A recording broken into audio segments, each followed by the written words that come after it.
बिस्मिल्लाहिर्रहमानिर्रहीम। ये मेरा मैसेज स्टील मुलाजिम के लिए है, जो स्टील मिल के मुलाजिम हैं उनके लिए है। मैं सिर्फ इतना कहूँगा कि आप लोगों ने घबराना नहीं है, मज़ीद आपके साथ और बुरा होने वाला है। उसकी वजह सिर्फ ये है कि क्योंकि जो खान साहब ने वादा किया था 1 करोड़ नौकरियों का और 50 लाख घर का, तो खान साहब मुझे नहीं लगता आप उनको 1 करोड़ नौकरियां किसी को देंगे और 50 लाख घर।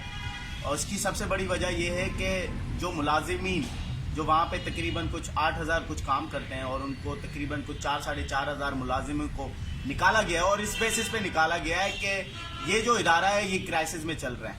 तो खान साहब मैं आपको बता दूं, PIA भी क्राइसिस में चल रहा है, आपका रेलवे जो डिपार्टमेंट है वो भी क्राइसिस में चल रहा है, आपके पाकिस्तान के जितने बड़े इदारे हैं वो सारे क्राइसिस में चल रहे हैं। तो आप उनको भी बंद कर देना, सिर्फ स्टील मिल बंद क्यों कर रहे हैं, वहाँ से भी लोगों को निकालें।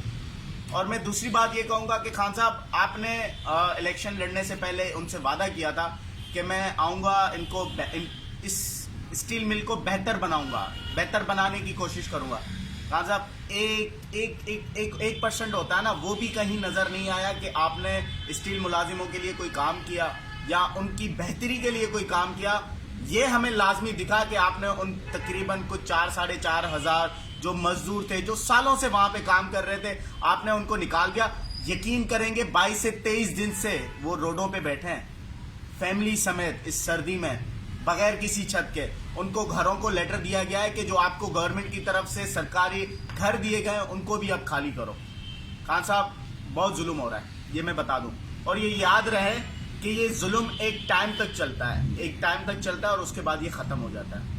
खुदारा ये जो मुलाजिमीन हैं उनके लिए आपने ये कहा कि हम गोल्डन हैंडशेक देंगे। गोल्डन हैंडशेक पता है कितने दिए जा रहे हैं उनको? उन्हीं के पैसे जो जमा हुए थे गवर्नमेंट के उसमें, वो तकरीबन 2 से 3 लाख रुपए दिए जा रहे हैं और उनको घर पे भेजा जा रहा है। ये है, तो आपने घबराना नहीं है, आपके साथ मजीद बुरा होने वाला है।